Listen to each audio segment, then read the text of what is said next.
L'échographie Doppler permet une approche rapide et fiable de l'anatomie cardiaque, mais elle autorise aussi une évaluation fonctionnelle ainsi qu'une approche hémodynamique non invasive. Après un bref rappel sur la mise en place pratique et les principaux réglages de l'appareil, nous décrirons la réalisation d'un examen échodoppler cardiaque conventionnel, incidence par incidence, de façon chronologique. La réalisation pratique d'une échocardiographie débute par l'installation du patient torse nu, placé initialement en décubitus latéral gauche pour la première partie de l'examen, le bras droit le long du corps, le bras gauche sous la tête. Pour les incidences sous-costales et suprasternales, le patient prend la position du décubitus dorsal strict. L'échographe est positionné généralement à la droite du patient, ce qui permet la manipulation de la sonde par la main droite et de la console par la main gauche. Le positionnement inverse, appareil à gauche et sonde main gauche, est la référence outre-Atlantique. Le tracé électrocardiographique, indispensable, est obtenu par le biais de 3 électrodes positionnées sur le thorax du patient. Après la prise en main de l'échographe, il convient de maîtriser un certain nombre de paramètres de réglage qui permettent d'optimiser les différentes phases de l'exploration cardiaque. En mode bidimensionnel, le premier paramètre à régler est la fréquence d'émission de la sonde, qui doit être adaptée à la profondeur et à la taille des structures à visualiser. Plus la fréquence est élevée, plus les ultrasons sont atténués par les tissus et moins ils pénètrent en profondeur. Parallèlement, il faut savoir que la résolution spatiale est meilleure pour les hautes fréquences. En pratique, l'exploration cardiaque chez l'adulte s'effectue à des fréquences d'émission entre 1,5 et 2,5 MHz, chez l'enfant à 5 MHz et le nouveau-né à 7 MHz. Pour une exploration de l'apex, il sera intéressant de choisir des fréquences de l'ordre de 5 MHz qui permettront une meilleure définition de la zone. De nos jours, les sondes large bande multifréquences permettent une agilité de fréquence et une adaptation à la profondeur utilisée.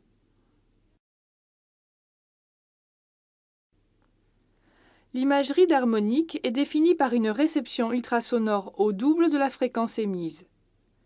Elle permet d'obtenir une image de bien meilleure qualité par réduction du bruit acoustique. Elle est considérée comme la référence en échocardiographie de l'adulte. Chez l'enfant, il faut éviter le mode harmonique en raison de l'excellente qualité de l'imagerie fondamentale de base et la détérioration de l'information avec un possible épaississement des traits. La puissance à l'émission est le deuxième paramètre à vérifier car elle agit directement sur l'énergie des ultrasons qui traversent les tissus. Exprimée en décibels ou en valeurs relatives, elle conditionne la qualité de l'image en renforçant les échos utiles, mais également le bruit acoustique. Elle est donc à optimiser en fonction de chaque patient. Sa traduction à l'écran se retrouve aussi sous forme d'index mécanique, dont les valeurs sont comprises entre 0 et 2. La focale est la zone de concentration des ultrasons avant leur dispersion. C'est à son niveau que la résolution spatiale est la plus élevée. Elle est à positionner au niveau de la zone à analyser. À l'écran, la zone focale est figurée en marge de l'image par un repère que l'on peut déplacer. La cadence image est définie par le nombre d'images par seconde et s'exprime en Hertz ou en IPS. Elle est inversement proportionnelle à la résolution spatiale et variable selon la largeur et la profondeur de la fenêtre.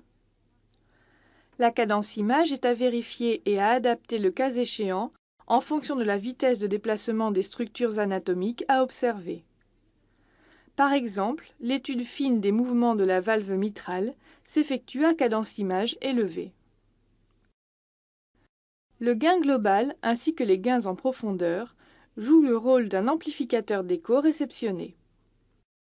Ils permettent d'augmenter l'intensité des pixels à l'écran, qu'il s'agisse de bruit ou d'informations pertinentes. Ils sont généralement exprimés en décibels et se visualisent sous forme d'informations numériques et d'une courbe de compensation en profondeur. La gamme dynamique, exprimée en décibels, correspond à la gamme d'amplitude des échos réceptionnés, de l'ordre de 60 à 100 décibels. Sa réduction permet de filtrer certains signaux parasites. L'outil Doppler permet d'évaluer les vitesses de déplacement d'une cible par analyse du décalage de fréquence entre l'émission et la réception des ultrasons. Il se décline sous 3 formes: continu, pulsé et couleur. Le Doppler continu analyse toutes les gammes de vélocité sur la totalité de la ligne d'émission, sans localisation précise de la mesure. Les principaux réglages en Doppler continu sont l'échelle de vitesse, le gain et les filtres Doppler. Le Doppler pulsé interroge une zone précise sur la ligne d'émission, mais ne peut enregistrer les vitesses supérieures à 1,5 à 2 mètres par seconde, pour lesquelles se produit le phénomène d'aliasing ou repliement spectral. Le paramètre répétition des impulsions et la fréquence d'émission peuvent être augmentés pour repousser l'apparition de cet aliasing. C'est le mode IPRF qui permet de contourner efficacement cette limite par un artifice technique de multiplication des fenêtres d'échantillonnage en zone proximale, mais au détriment de la résolution spatiale. Les autres réglages en Doppler pulsé sont comme en Doppler continu l'échelle de vitesse, le gain et les filtres. Le Doppler couleur permet une cartographie bidimensionnelle des flux, avec en rouge les flux se rapprochant du capteur, en bleu les flux s'en éloignant. En Doppler couleur, la résolution temporelle est plus faible qu'en mode bidimensionnel noir et blanc, de l'ordre de 15 à 30 Hz. Elle est inversement proportionnelle aux dimensions de la fenêtre, qui doit être réduite autant que possible. L'aliasing, témoignant soit de flux laminaires à vitesse légèrement élevée, soit de turbulence, apparaît sous forme de mosaïque couleur rouge, vert, bleu. L'augmentation de la PRF permet de reculer l'apparition de l'aliasing aux dépens de la résolution temporelle. Les autres réglages en Doppler couleur sont principalement l'échelle de vitesse, le gain et les filtres. 4 vues principales permettent l'exploration complète du volume cardiaque et de l'aorte dans les 3 dimensions de l'espace. La fenêtre parasternale vise l'obtention des coupes parasternales grand axe et parasternales petit axe. La fenêtre apicale, par laquelle sont obtenues les coupes apicales 4 cavités, 2 cavités et 3 cavités. La fenêtre sous-costale retrouve les coupes 4 cavités et petit axe. Enfin, la fenêtre suprasternale permet la visualisation de l'aorte horizontale et descendante. La multiplication des incidences assure une meilleure fiabilité de l'examen, particulièrement en cas de fenêtre ultrasonore difficile. La sonde étant placée au niveau du 4e espace intercostal et dirigée de telle sorte que le plan faisceau ultrasonore soit dans le grand axe du cœur, l'image obtenue est donc celle d'une coupe longitudinale du cœur. Cette coupe permet une première appréciation des dimensions et de la fonction des ventricules droit et ventricule gauche, de l'oreillette gauche, des jeux valvulaires aortiques et mitrales, ainsi que de l'état de la racine de l'aorte.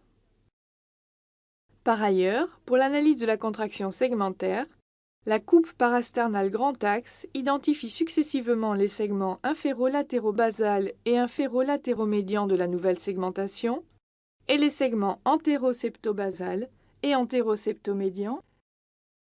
La coupe parasternale grand axe permet également d'observer 2 structures annulaires en arrière de la jonction oreillette gauche-ventricule gauche.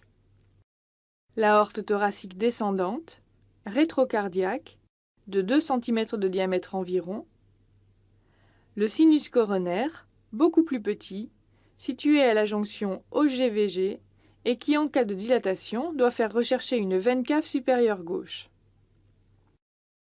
Enfin, pour terminer avec cette incidence parasternale grand axe, soulignons l'intérêt de remonter le capteur d'un espace intercostal pour explorer l'aorte ascendante sur ses 4 à 5 premiers centimètres. À partir de l'incidence parasternale coupe grand axe, une ligne temps-mouvement est positionnée au niveau des sigmoïdes aortiques et l'oreillette gauche. Le tracé obtenu permet de visualiser au cours du temps le ventricule droit, la racine de l'aorte, les sigmoïdes aortiques et l'oreillette gauche, avec parfois derrière l'oreillette gauche l'aorte thoracique descendante en section circulaire. Les mesures suivantes sont alors effectuées du bord d'attaque à bord d'attaque selon les recommandations de l'ASE. Diamètre de la racine de l'aorte au pied du QRS, ouverture des sigmoïdes aortiques et diamètre de l'oreillette gauche au maximum de sa dilatation. Toujours à partir de cette incidence, une deuxième ligne temps-mouvement est positionnée au niveau des feuillets mitraux. Le tracé obtenu reconnaît entre le septum et la paroi inférolatérale l'aspect d'ouverture diastolique en M de la valve mitrale antérieure, ainsi que le mouvement symétrique de la valve postérieure de plus faible amplitude. En systole, on observe un accolement des deux feuillets sous forme d'une ligne ascendante. On peut dès lors définir les points D de début d'ouverture mitrale, E d'ouverture mitrale maximale, F pour la fin du remplissage rapide, A pour la systole auriculaire, B pour la contraction isovolumique et C de fermeture mitrale. On mesure alors la pente EF, l'amplitude d'ouverture DE et l'espace ES entre le point E et le septum. En continuant à partir de l'incidence parasternale grand axe, une troisième ligne temps-mouvement à l'extrémité des valves mitrales permet l'enregistrement simultané des ventricules droit et gauche, ainsi que les parois antéroseptales et inférolatérales. En télédiastole, repérées par le pied du QRS, seront mesurés successivement et toujours de bord d'attaque à bord d'attaque le diamètre du ventricule droit, l'épaisseur septale, le diamètre du ventricule gauche et l'épaisseur de la paroi inférolatérale. De même, en télésystole, repérées au nadir de l'épaississement postérieur, les mesures de l'épaisseur septale, du diamètre du ventricule gauche et de l'épaisseur de la paroi inférolatérale seront effectuées. À partir de ces données, seront alors calculées les valeurs de pourcentage de raccourcissement, de fraction d'éjection selon la formule de T-Scholz, de masse ventriculaire et de pourcentage d'épaississement pariétal. Après l'obtention des mesures TM, l'utilisation du mode Doppler-couleur bidimensionnel sur cette incidence parasternale grand axe permet une première évaluation des flux transvalvulaires, notamment à la recherche d'une régurgitation aortique ou mitrale. De façon physiologique sur cette coupe, la chambre de remplissage du ventricule gauche est colorée en bleu en diastole, alors que la chambre de chasse apparaît en rouge en systole. L'homogénéité du flux d'éjection sous-aortique et aortique, ou du flux de remplissage ventriculaire gauche, ainsi que l'absence de shunt interventriculaire, sont également à vérifier sur cette incidence. L'incidence parasternale coupe grand axe du ventricule droit est obtenue avec la sonde placée au quatrième espace intercostal, en l'inclinant vers l'axe xiphoïde et en la tournant légèrement dans le sens horaire. Elle permet la visualisation de l'oreillette droite, du ventricule droit, de la tricuspide et de l'abouchement du sinus coronaire dans l'oreillette droite. La sonde précédemment placée au niveau du quatrième espace intercostal est tournée de 90 degrés dans le sens horaire par rapport au grand axe du cœur, ce qui permet l'obtention de coupes petit axe. Par une manœuvre d'inclinaison de la sonde du haut vers le bas, 4 coupes de référence seront ainsi individualisées. La première coupe correspond à la partie basale du cœur. Elle permet d'identifier respectivement le ventricule droit, l'infundibulum pulmonaire, l'oreillette droite, l'oreillette gauche, l'auricule gauche, le tronc de l'artère pulmonaire, le septum interauriculaire, la valve tricuspide, la valve pulmonaire et les 3 sigmoïdes aortiques, antéro-gauche, antéro-droite et postérieure. En Doppler couleur, on visualise le remplissage du ventricule droit à partir de l'oreillette droite, une éventuelle insuffisance tricuspide, le flux d'éjection du ventricule droit dans le tronc de l'artère pulmonaire. Sur cette coupe, il faut également vérifier l'absence de shunt interauriculaire et ou interventriculaire. Avec la même position de sonde, en orientant légèrement le capteur vers la droite, il est possible de dégager le tronc de l'artère pulmonaire dans son intégralité, ainsi que sa bifurcation vers l'artère pulmonaire gauche et l'artère pulmonaire droite, qui s'enroulent autour de l'aorte. Le Doppler couleur élimine sur cette coupe la présence d'un canal artériel. La coupe basale petit axe permet par le biais du Doppler pulsé d'analyser le flux tricuspidien de remplissage ventriculaire droit ainsi que le flux d'éjection pulmonaire. En Doppler continu et après repérage Doppler couleur, il faudra enregistrer le flux d'insuffisance tricuspide et d'insuffisance pulmonaire qui permettront d'évaluer les pressions pulmonaires. À partir de la position précédente, en inclinant légèrement la sonde vers le bas, on obtient la coupe transmitrale. Sur cette coupe, on objective la couronne myocardique divisée en 6 segments, dont 3 segments inférobasaux, inféroseptal, inférieur et inférolatéral, et 3 segments antérobasaux, antéroseptal, antérieur et antérolatéral du ventricule gauche. Cette coupe permet également l'analyse de la valvule mitrale avec sa valve antérieure et sa valve postérieure, ainsi que ses 2 commissures internes et externes. La poursuite de l'inclinaison du capteur vers le bas laisse apparaître les cordages de la valve mitrale, puis les piliers, qui définissent la coupe des piliers. On repère facilement le pilier antérolatéral et le pilier postéromédian. Sur un plan fonctionnel, cette coupe dégage les segments ventriculaires gauche médians, dont 3 inféromédians, inféroseptal, inférieur et inférolatéral, et 3 segments antéromédians, antéroseptal, antérieur et antérolatéral. Enfin, un degré d'inclinaison supplémentaire permet l'obtention de la coupe apicale, qui analyse les segments myocardiques antéroapical, septoapical, latéroapical et inféroapical. La fenêtre apicale permet la visualisation de l'ensemble du volume cardiaque à partir de l'apex et doit être recherchée assez loin dans l'aisselle afin de ne pas tronquer la pointe du ventricule gauche. 4 plans de coupe sont référencés, l'incidence 4 cavités, 5 cavités, 3 cavités et 2 cavités. L'incidence apicale des 4 cavités s'obtient à la sonde placée au niveau de la pointe du cœur, le faisceau dirigé dans un plan horizontal avec les 4 cavités cardiaques en enfilade.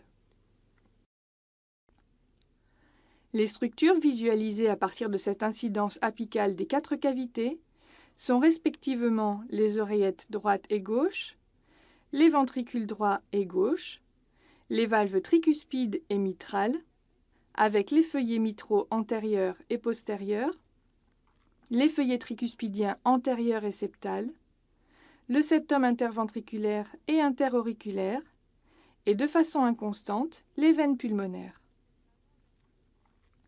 La systématisation du ventricule gauche distingue les niveaux basaux, médians et apicaux, avec les segments inféroseptobasaux, inféroseptomédians, septoapical et antérolatérobasaux, antérolatéromédians et latéroapical.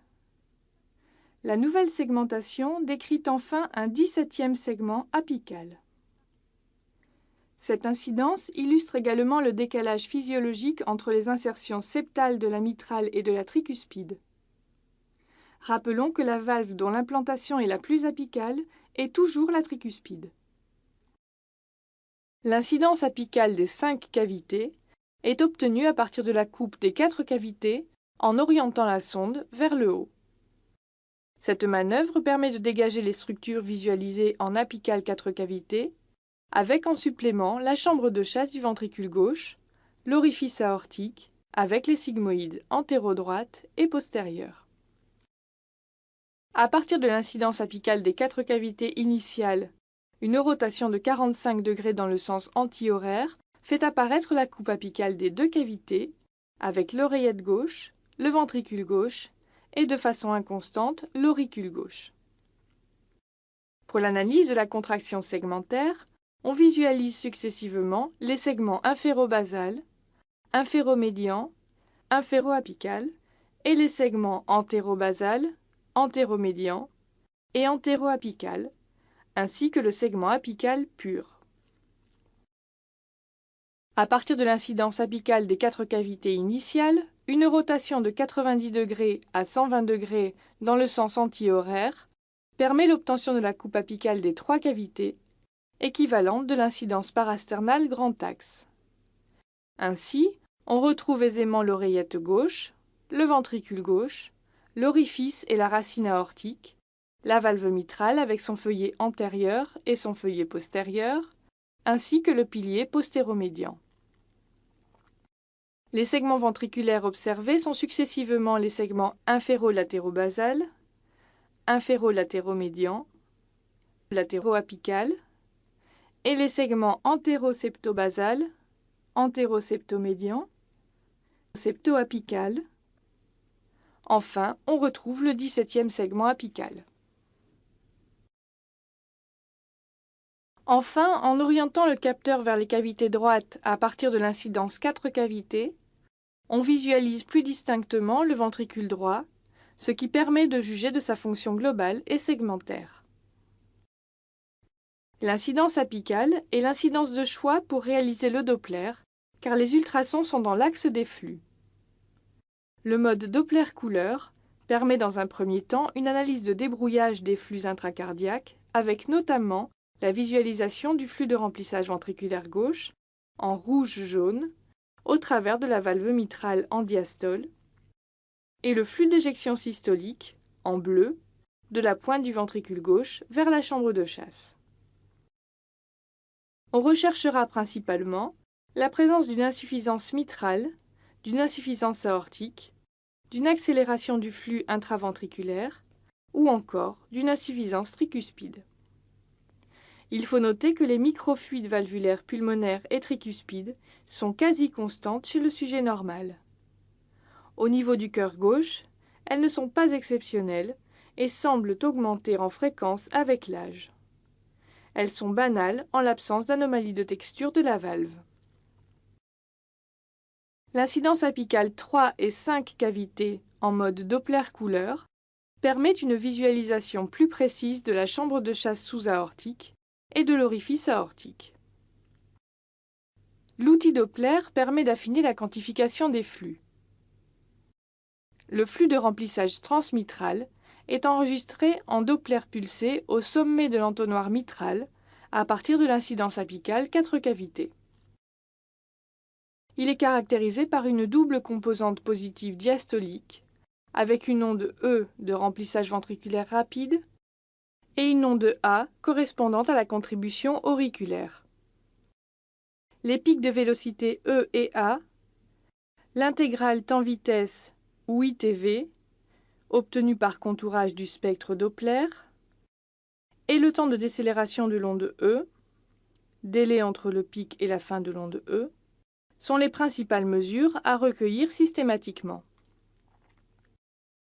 Un enregistrement Doppler continu est réalisé en cas de vélocité transmitrale supérieure à 1,5 m par seconde ou si une insuffisance mitrale est détectée.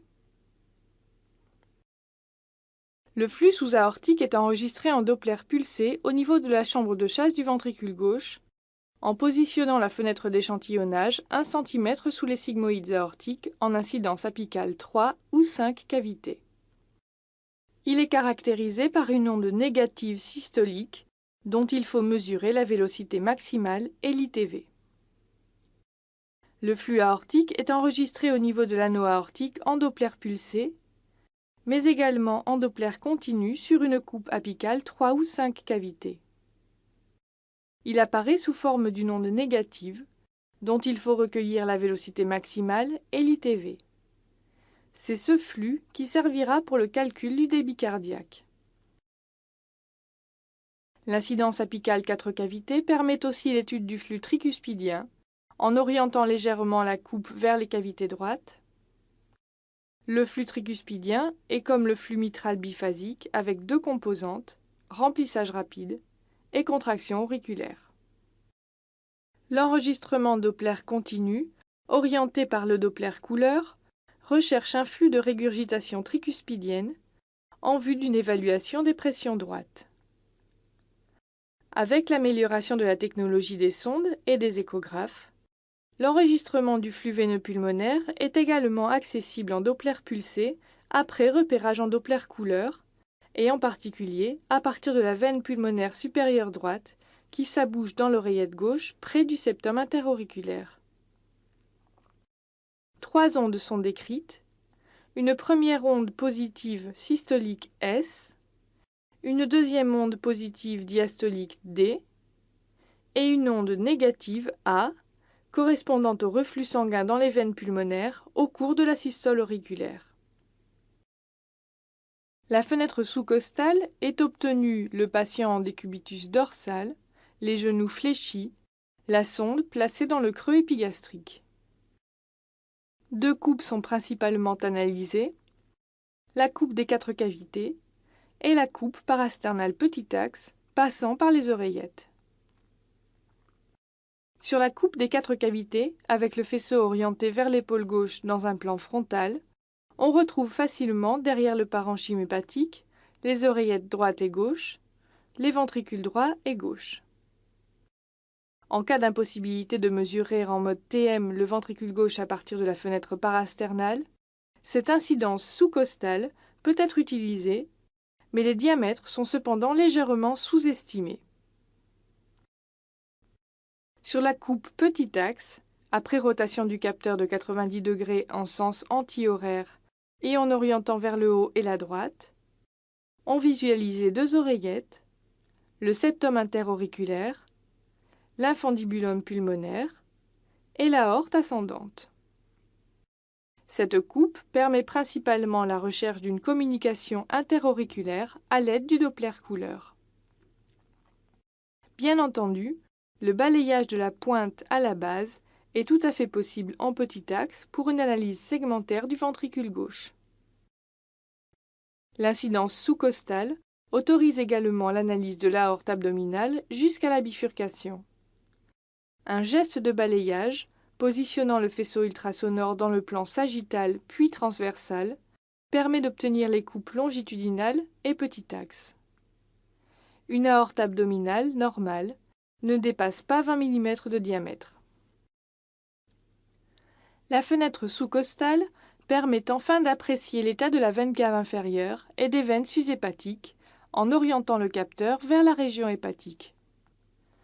Le diamètre de la veine cave est mesuré 1 à 2 cm avant son abouchement et diminue de façon significative à l'inspiration.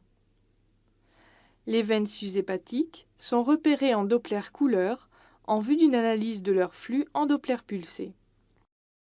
Le Doppler pulsé au niveau des veines sus-hépatiques enregistre un flux triphasique de faible vélocité avec une composante négative systolique S, une deuxième composante négative diastolique D et une troisième composante positive A qui correspond au reflux dans la veine cave au cours de la systole auriculaire.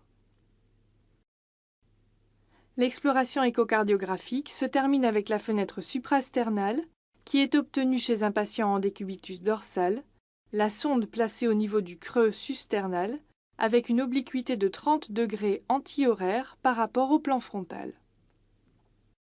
L'image obtenue est celle de la crosse aortique, avec les départs de l'artère carotide primitive gauche et de l'artère sous-clavière gauche. On repère également l'isthme aortique, situé sous l'origine de l'artère sous-clavière gauche.